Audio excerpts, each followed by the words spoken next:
Good evening. It's good to see you. You know, my sister and I used to talk to the television screen. We used to talk to Mr. Rogers. We were sure he could hear us. Obviously, you know I can't see you right now, but it's a nice thing to imagine, and I am certainly no Mr. Rogers. This video doesn't feel to me like the right place to talk about a lot of specifics or details.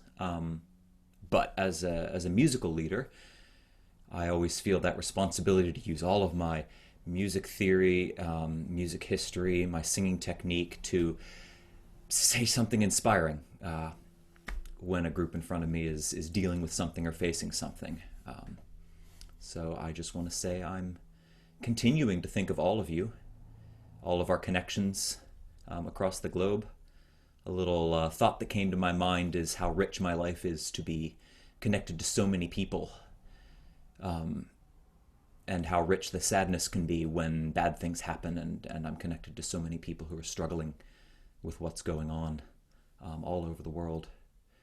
And we've got our own struggles and sorrows here, but I am glad to see you.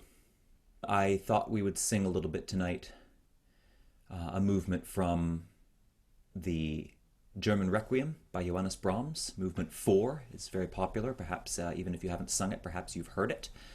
It was my idea for our travel around the world. I'm trying to do pieces from the Choral Society library and repertoire when I can. That doesn't really get us much music, or at least not a very good selection from a great number of continents, but we certainly do have a decent amount of repertoire from Europe. And my thought was to do something really beloved, maybe a movement from the Brahms Requiem in our November concert. Maybe in the story we are traveling through Germany and we stop to go to a concert, or perhaps it's the funeral of someone important, and we on our journey through this concert stop and take part in that beautiful movement. How lovely are thy dwellings. Before we get going, I do have a warm-up for you. And before we get going at all, it's a beautiful movement to listen to. If you're looking to listen to music as a way to have a sort of shared sense of emotion with the music, or to sing along, or just to listen, I can highly recommend Movement 4 of the Brahms Requiem. You may or may not feel like singing. There are times when I don't feel like singing, and that's okay. But a lot of the time, since that's what I do, that's what I'm drawn to do, I don't, there's not much that'll stop me, and you can hear a lot of emotion in the voice if you're feeling pretty worked up about something. It can be difficult to sing. I actually find the process of confronting that by trying to sing cathartic and healing, and it tells me a lot about myself as well. So, but obviously, with all of these rehearsals, I leave it in your hands how you want to treat this. But I'm just really, really glad that you're here, and that you're in my life. And so we'll move on to a little bit of warming up first. I've been really enjoying the chance for each of you to experience the different section leaders, even if they're not from your section, or perhaps if they are from your section, to see your section leader rather than just me in these videos. So I've asked them all to make videos of warm-ups, and this week it is Jared's turn. I want to mention that he recorded his warm-up video for me last week, and it's a very wonderful, spirited warm-up. Kate works with him on that, so you get a double guest there. So just be aware of that as you go in, and I hope you enjoy a chance to do a little bit of vocalizing if that's a place that you're in right now. And when we're done that warm-up, I will come back and take you on a little bit of a tour of Movement 4 of Brahms's German Requiem, and then link you off to a recording to sing with, if that's something you would like to do, or to listen to, if that's where you are as well. So thank you, Jared and Kate. Take it away. Hey, Choral Society! It's Jared and Kate. Yay! Welcome to the next edition of Choral Distancing. Love it. Okay, welcome to our home. I'm not going to give you the tour because our home has been turned into a second grade classroom. Sorry. What I've been doing during this whole thing is I'm actually still working on my day job. I'm still working full time. So I have a little less time to do my musical adventures than I would have previously anticipated. But that's okay. I'm working. Everything's great. We're fine. Hopefully you all are too, and everything's fine on your end, and you're staying happy and healthy. And social distancing and all that stuff. Okay. So we're going to do some warm-ups. The first thing that I like to do in our warm-ups is to stretch. We need to stretch our bodies to get ready to sing. It's a whole body, singing is a whole body instrument, and we have to stretch it out. So I'm going to give you a couple moments to stand up, stretch, do whatever you think is necessary, pulling from previous experience in our warm-ups at Choral Society. So go ahead, pause the video, and go ahead and stretch. I mean, pause the video. Go ahead. And we're back. Hey there, Ready Choral Society. Amazing. Hope your stretches went well. So, before we start into the singing part, let's do some breathing, some group breathing together. So we're going to breathe in for 4 counts, hold for 4 counts, and then breathe out for 4 counts on a hiss. Okay? That's what we're going to do to start. Okay, breathe in. And hold. And out. Good. Simple, right? We don't want to hold with anything in our cheeks or with our tongue or anything. Just kind of hold your throat and mouth open while you're doing the holds. This time, let's do in for 4. In for 8 this time, yeah. 8. In for 8. Hold for 8. Out for 8. Breathe in. And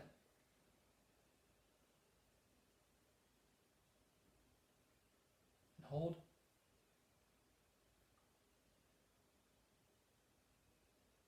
And out.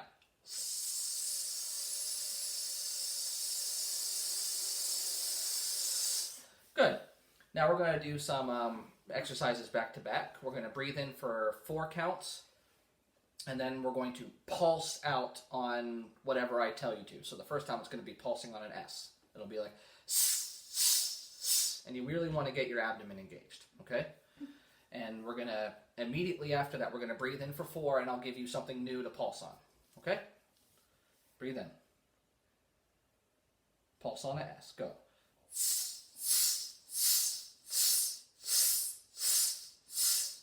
Breathe in.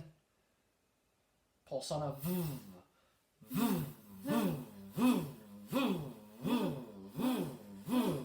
Breathe in. Pulse on a Z.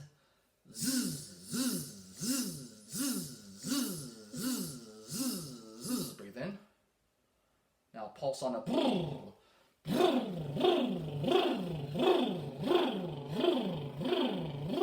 Very, very good. Good. So when we work through these exercises we're about to work through, always remember to keep your breath good and keep that cycle breathing going and keep that abdomen engaged so we have a nice consistent tone throughout the entire range. Awesome. What we're going to start with is a nice easy hum, okay? And it's going to be 3 tones, up 3 tones, down a couple. So, okay? 2, 3.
Good, and we'll go a little higher in a bit.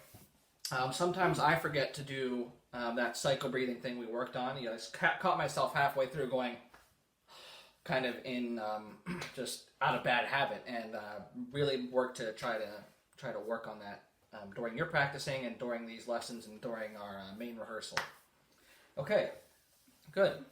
So with these exercises, I'm really focused on working on good, tall, neutral vowels. We want to have nice unified vowels, and we're going to work on that here. For that, I need a friend. I need some help. So why not call on my friend, Pavarotti.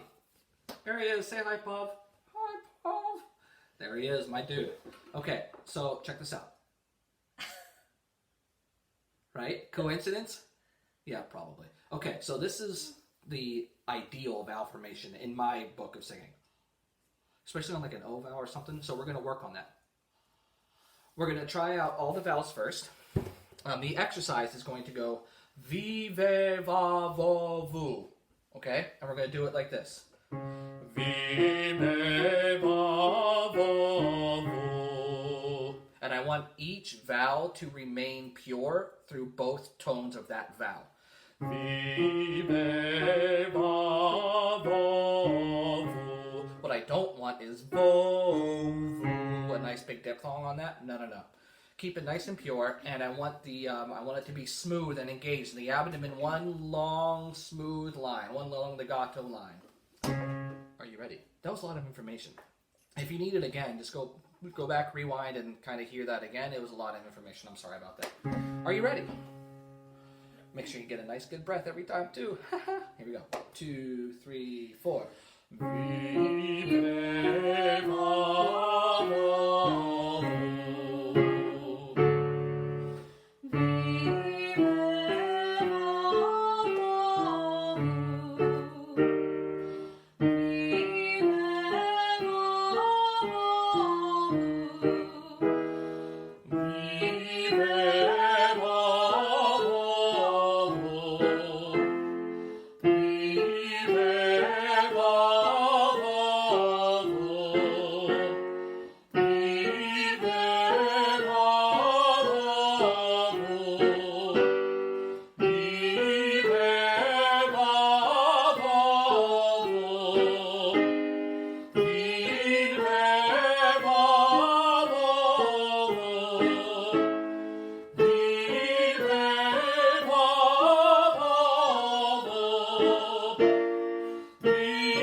And as usual, if it gets too high out of your range, uncomfortable, drop down, drop out. I'm not trying to kill you here. I'm just trying to warm you up and give you a good exercise. Make sense? Great.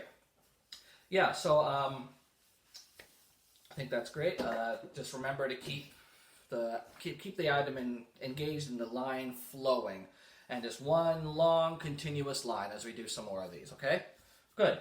Next one I want to do, I'm going to work downwards, and we're going to go to the dark vowels. Just work on the dark vowels, nu, no, and na.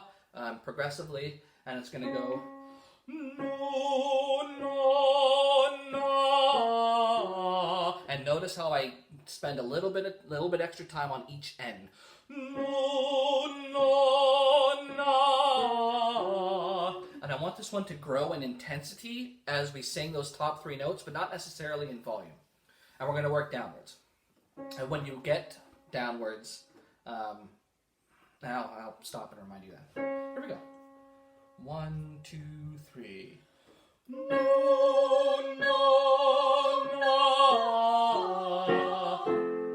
No, no, na. No, no, na.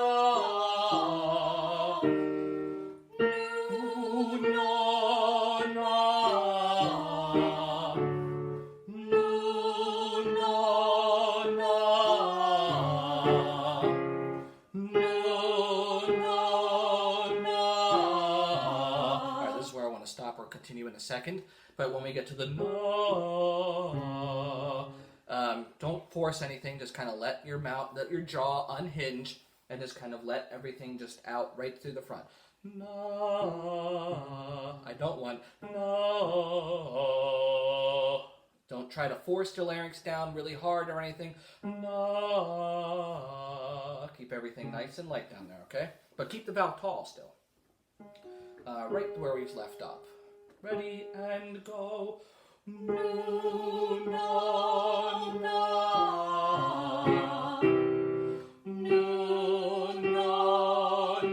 no, no. No, no, no.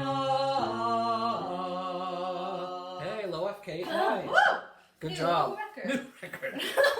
Good. So I'm going to do one more exercise, okay? And we're going to go a little bit higher with this one. So again, drop out when you need to. Drop down an octave. That's great. If you're warmed up already, that's great. Skip to gram. If you're tired of me, skip to gram. All that good stuff. One more. Here we go. We're going to do the V. We're going to do V, Ve, and Va. The V and Ve we haven't really touched yet. And we're going to do one of my favorite exercises of all time.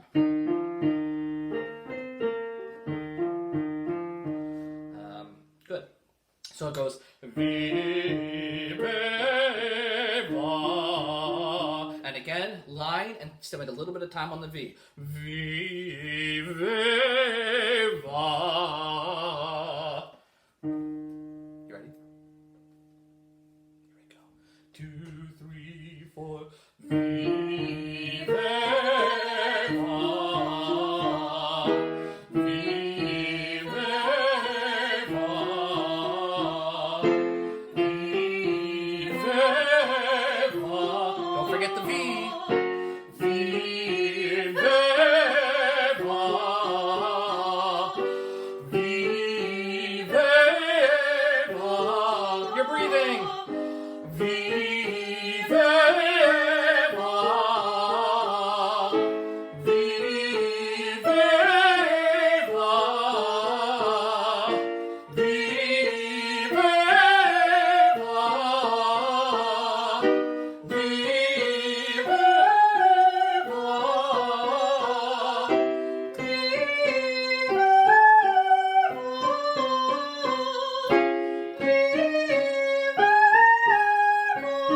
How high can Kate go?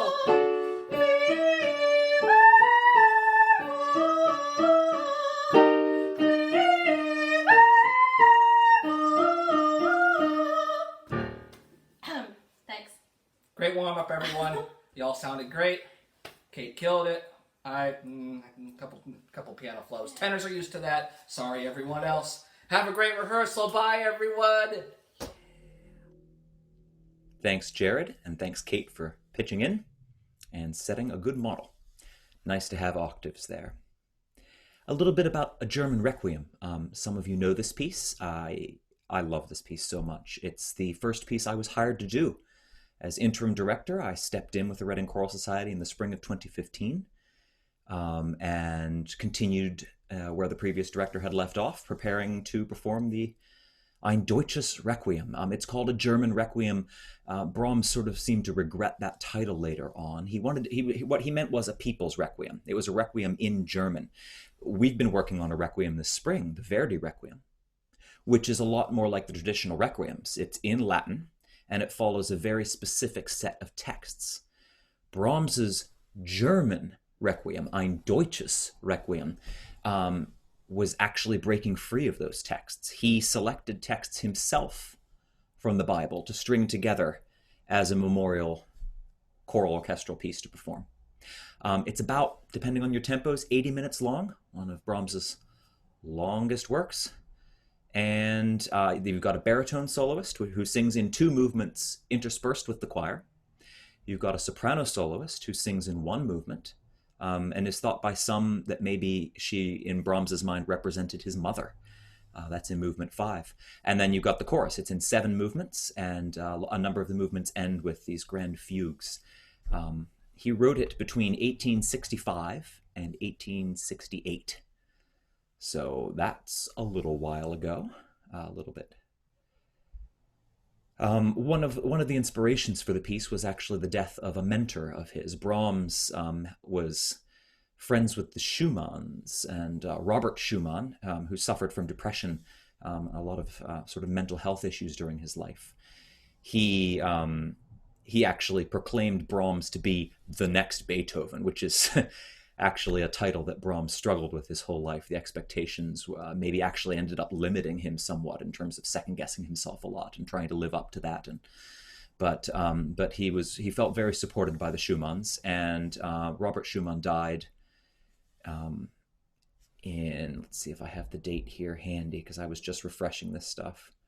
Well, he originally wrote the movement for the second movement, the material, in 1854, which was in memory of Robert Schumann's death, and his mother died a number of years later, Brahms's mother, and that may have been part of the impetus for him to complete the Requiem, for him to go back to this project. Originally, Movement 2 had just been a piano march, but it fleshed out into one of the great pieces in the choral repertoire. I know many of you have sung it before, others have heard it, and some of you have sung it with me. But it's been a while, and it will be nice to return to part of our library. The most commonly excerpted movement is Movement 4. Out of the 7 movements, Movement 4 is right in the middle. It's one of the shorter, simpler parts of the piece. It doesn't have any soloists. In fact, my church choir does it maybe once every other year. And it's commonly requested when a choir is asked to sing at a funeral service. Let's start with a little bit, I'll get you doing something with me. Let's start with a little bit of pronunciation.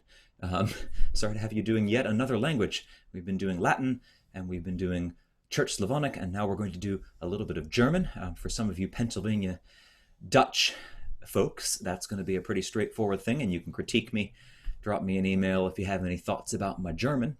But yeah, it's just a little place to start, and actually on these videos I find it a much more efficient way to work on pronunciation at home, because you can listen to something over and over again or work on a particular sound. Whereas when we're doing that in the room, we're faced with some people who are familiar with the sounds already, some people who are struggling with them and wish I'd repeat it more. So let's take advantage of these video rehearsals to do a little bit more of that, perhaps. So here we are. I'm going to bring up a little document I prepared for you. This is the text of Movement 4. And you've got it up there at the top. Down at the bottom, I typed up a bit of a translation. There's a very popular translation that was published so that you could sing it in English. How amiable are thy tabernacles? But I wanted to give us a little bit more of a literal translation here, a little bit more literal. My German could use some help. I know we've got a German teacher actually in the choir. Mariah might be able to give me some tips, and we can adjust some of this as we go along. So I'll call her in to submit something a little bit and tidy this up if we do more work on it through video rehearsals. So here I've got the German up at the top, down below a bit of a translation, and you can see at the very bottom the attribution. This is from the Psalms. It's the first few verses of Psalm 84. Brahms really spent a lot of time picking out the texts to make his own sort of sense of Requiem, rather than these pre-existing texts that had been around for hundreds of years in the Catholic Mass of the Requiem. What we have up here at the top, when you are speaking or singing German and you see a W, that makes a V sound. So that first word is V. If you have an IE, you just say, like you would in English, the name of the second letter. So IE is an E sound. EI makes an I sound. And we do have one of those in the third line of text there, if you'll follow my mouse here, which isn't very easy to see because it's not a pointer. But down here, oh, I'll highlight it there. In the third line, you have EI, and you say the word of the second letter, I, Leib. All right, so up here at the top, we have WIE, which is V. And then you have, again, the same vowel combination, IE, so V, lieblich. B's are not quite as voiced as they are in English when you're doing them in German. So a lot of people say it sounds more like a P. And then the CH is that sound at the end of box name, wie lieblich. If you want to be very detailed about it, which we have the opportunity to be here, the actual CH sound changes depending on the vowel that you sang before. It gives your tongue a natural position. So lich, e, is going to be more with the middle front of your tongue because your tongue is high for the E vowel. And something later on, let's say you had, Bach's name, your tongue is down, and so you do the CH with the back of your tongue. Bach, ich. And it moves forward. But one thing not to do, one trap that I hear a lot of English and American singers doing when they sing in German is just to do an SH. Wie lieblich. That's wrong, even though the sound might be very similar. Wie lieblich. You want it with the tongue. All right. Wie lieblich sind. D's are a little bit more like T's in German. Sind. And the S at the beginning is a Z sound. Sind. Deine. There's an EI for you without having to go to the third line. Deine Wohnungen. Wohnungen. Be careful when you close to the NG. Another common trap is to explode the G. Wohnungen. That's too much work. Speaking in German actually requires a lot of facial muscles that we may not use as much speaking English. So it's going to feel like more work, but not there. Wohnungen. You just go smoothly out of the NG. Herr, and you can roll your R's. Zebaoth. Wie lieblich sind deine Wohnungen, Herr Zebaoth. You can say that along with me if you like. I'll do one more time. Wie lieblich sind deine Wohnungen, Herr Zebaoth. And now on the second line, meine, that's the EI, so we're following that little rule I gave you. And then here is an S, which will be more like a Z sound. And V's, we're about to get to a V, that's going to sound like an F. Just like W's or V's, V's are something else. They sound like an F. We've got another NG there. Another D at the end of und, which will be more like a T. So let's do a couple of these words. Meine Seele verlanget und sehnet sich nach. What a great pair of words right there to go over that little detail, which a lot of singers don't actually get to that level of detail in the German, but I had a very good German coach who helped me work on that. Sich would be that forward CH, and nach would be the back CH. That's a great little pair there. Let's do those again. Meine Seele verlanget und sehnet sich nach. And then we have D-E-N. And this is one where, again, there's a little bit of a trap. If it was D-E-N-N, if there was a double N there, I'll make it the wrong word for a moment. That's a different word, and you would say den. But because there's only one N, it makes it a longer vowel. Den, den. And then you have a V, Vorhöfen, Vorhöfen, des Herrn. Let's do that second line again. You can join me if you want. Meine Seele verlanget und sehnet sich nach den Vorhöfen des Herrn. And now a little bit on the bottom line. Mein, this is a very similar word to the one above. Leib und Seele freuen sich.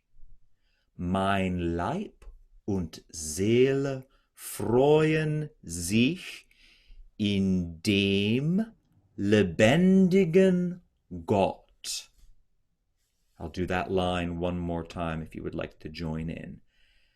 Mein Leib und Seele freuen sich in dem lebendigen Gott. And just take a moment to say that I haven't been coached on German in a little while, but this is think of this as a foundational spot. If you're learning the sounds for the first time, this is a fine place to start. I don't think I'm getting too many of the vowel sounds too far off, but it's something that I would love to work on really finessing when we can work live together with a language coach in the room. I'll do these last two lines for you in my sort of American singer study German. Wohl wohl, that's that V for the W again, denen, die in deinem Hause wohnen, die loben dich immer da. And that is the sort of fugue at the end of the piece. But just focusing on those top three lines in terms of what we do there. And I'll just, in case you haven't had a moment or taken a moment, let's just focus a little bit on the meaning of these words down below before we move on. How lovely are your dwellings, O Lord of hosts. My soul longs and craves the courts of the Lord, or longs for the courts of the Lord. That being heaven, as far as my understanding of the psalm. My body and soul rejoice for the living God. I believe in the popular English transliteration, it's crieth out. And then the fugue at the end, blessed are those who live in your house. They will always praise you. So that's just a sort of simple, unpoetic translation of what we're doing there. And now I just want to look at the piece a little bit. So here we are with another share screen. I will have down below in the description links, of course, a link so that you can see the music of this if you want to have it on a separate screen in a separate window and look at it as you sing along with the piece later on or listen to it. But for right now, I'll just put it up on the screen so we can talk through it together. Right here at the beginning, you have a little bit of flute and clarinet in octaves doing this lovely melody. Actually, let me make sure I get the right key for you. Yeah, so if you look at that melody at the beginning, you've got this sort of undulating dum-ba, dum-ba, dum-ba in the bass line, and up at the bottom you have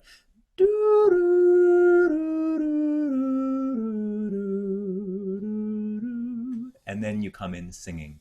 And that's one of those spots where finding your starting note is really easy if you're a tenor, because you can just follow that flute and clarinet melody, and it ends up on a B flat, which is your note da.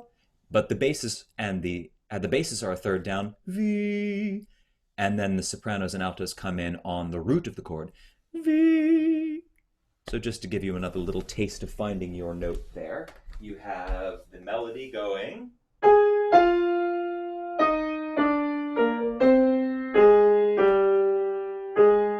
That's a B flat, and here are your notes. The basses are here, tenors, and sopranos and altos.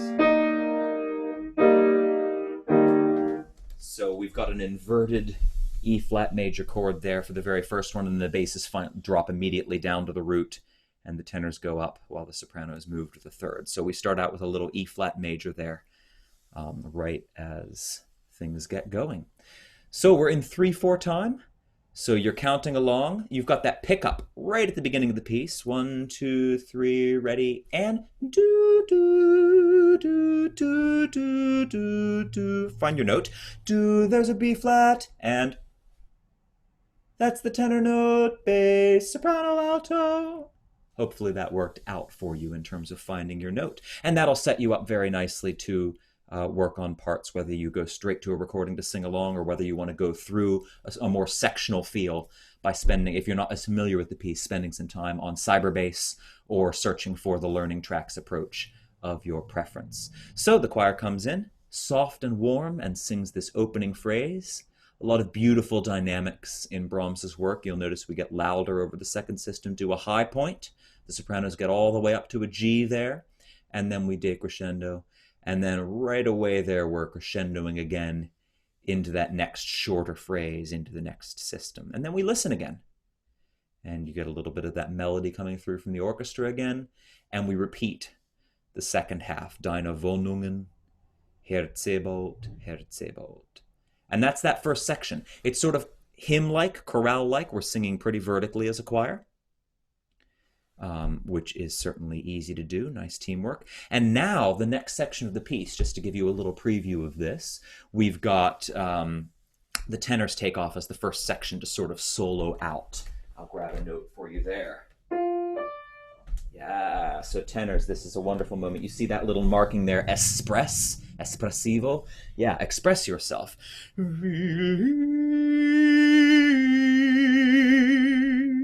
sind deine Wohnungen, Herze. Speaking of express yourself, that D flat.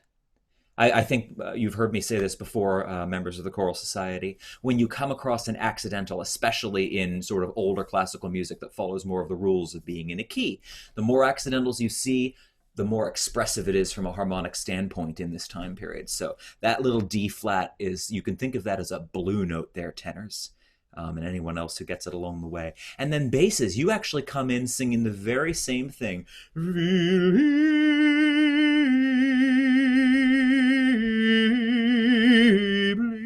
You change it at the end of the system there, but you start out by echoing the tenors, and shortly before that, the sopranos and altos come in, and now we've got everyone singing less of a chorale style, more broken out. So enjoy noticing the difference between the opening of the piece, where it's very vertical, and now where the tenors introduce this new melody.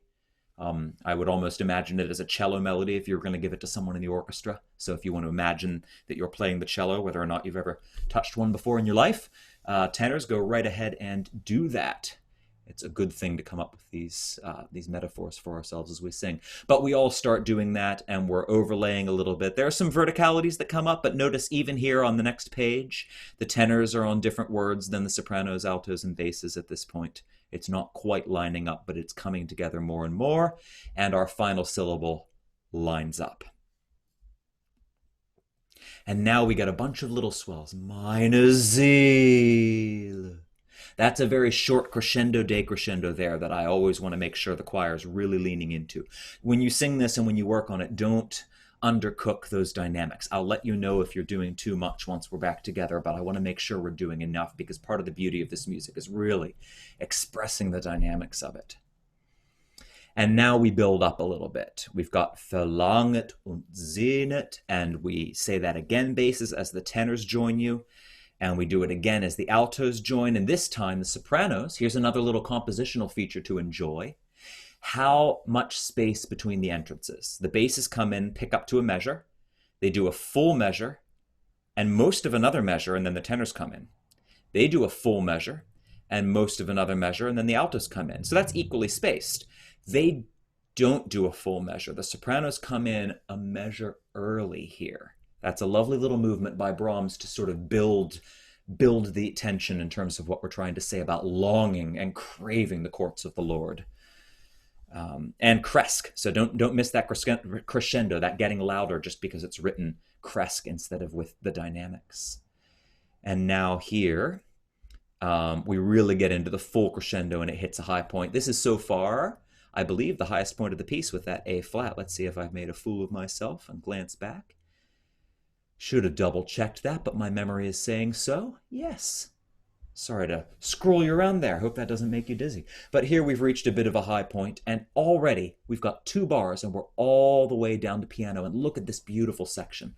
Look at that. Look at the bass line of the piano. Doom, doom, doom, doom, doom, doom, boom. Pizzicato, like little raindrops. I love that thought in the springtime, particularly. In movement 2 of the Brahms Requiem, he uses that sort of plucked pizzicato to represent actual raindrops coming to help the garden grow, help the seeds that we've planted grow in one of the metaphors in movement 2. So I almost imagine he's bringing that back again. But the choir is all very vertical. Nach den Vorhöfen des Herrn. So that's very still moment all of a sudden, even though we were just really loud before. A couple of things to listen out for as you go through this piece. You've listened to me talk about picking apart the compositional features of it. I encourage you to go on from letter B here and listen for that yourself. Challenge yourself to not just listen to the piece, not just sing it, but look at this with me. What do you see that's going on? I don't mind if you have a music theory or music history background or not. How does this affect you and what's going on? What do you notice about the page here? Do you see what's happening in the orchestra, not just in your part? Those forte pianos. Boom, da, da, da, boom. I'm cheating, I'm pointing them out. But for the rest of the piece, instead of listening to a video of me going on a little bit longer, this is about the length I've been wanting to do so far, because I don't want to stretch your patience watching these video rehearsals. But I challenge you to do a little bit of that yourself. Notice something that Brahms did. See if you can pick out something that Brahms did and think, oh, why did he do it that? Oh, that's nice. Or maybe you're a Brahms critic. Don't let me stop you. Oh, why did he do that? I'm not sure I would do it that way. I love Brahms. Hubris. Even if I were a great composer, I think I would struggle to find too many places where I disagree with him there. I'll just note that we do come back to the beginning material here at the bottom of the page, or at the end of the line of measure 84, and that's a pickup to the next page. Here we are on measure 90, and that's the material from the beginning of the piece. And taking your tour a little bit further, we're repeating the music.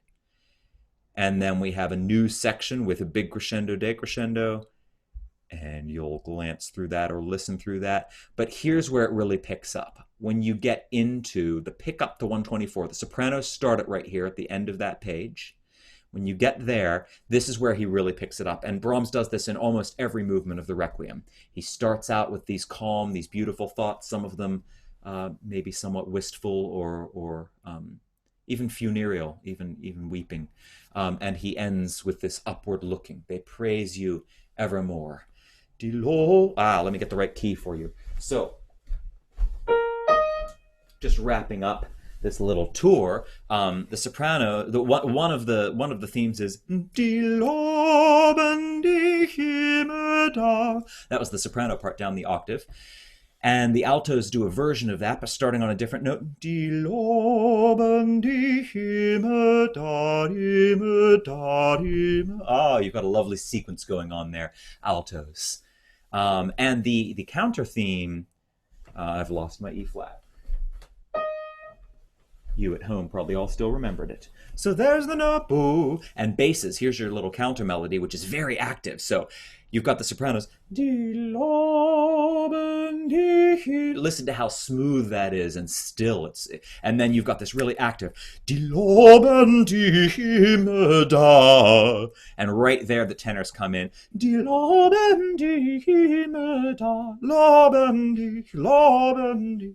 It's just a beautiful uplifting section to the end of the piece. And everybody gets to do each of those themes in turn. Notice on the next system, you've got the sopranos and altos doing their eighth notes, and the tenors and the basses doing the half note and quarter note theme that the sopranos and altos started with. And he just develops it on through the piece, and I will leave you to explore the rest of that as well. So, back to the top. And I will link you on through to the recording down below. That'll be the second link below the score. And the third link below that, if you would like to do a sectional to get to know your part on this movement. I would encourage you to take it in bite-sized chunks if you're going to go for the sectional approach. Certainly, maybe focus on the last part if you want to do that uplifting fugal section that I just finished introducing, or start at the beginning and work through a couple of pages until you feel you've got a bit of a sense of your part there and are ready to sing along with the recording. If you just work on a page or two, that'll be a little bit of progress, and I'll appreciate that. If you know the piece or you don't and you want to conquer the whole thing, please, I would encourage you to do that. Be my guest. It's a beautiful, beautiful piece of music, and I hope you'll at least enjoy listening, if nothing else, to the recording I linked to down below. Well, I appreciate your time linking in with these video rehearsals, our choral distancing rehearsals. Next week, I'll have something different for you. And I think we'll have at least one more week after that, but I'm also interested in hearing from you, how you're doing. I think most of you know my email or can find it in the directory. If you want to just drop me a little note letting me know how you're doing. I was pleased to hear from Jared and Kate a little bit about what they're up to and how they're weathering this. Robin and I've mentioned to you before that we're doing all right, and we continue to be in a pretty good situation here. Staying home, staying safe, getting on with what we do. I do go out a little bit just to do those broadcasts from the Bernathen Cathedral on Sunday mornings of our worship services, but I continue to feel like it's a pretty safe setup we've got going there, and we're continuing to monitor it. So I'm thinking of you and hoping that you are safe and as comfortable as you can be within the situation, that you're finding ways to keep connected, keep your mind on different things, projects, or if you're needing to take time and just feeling overwhelmed, that you're taking that time for yourself and not feeling the pressure to do something or do projects. As long as you're taking care of yourself, don't forget that project. But reach out. Let me know how you're doing. It'll be good to hear from you. And I'll write back. Until next week, take care.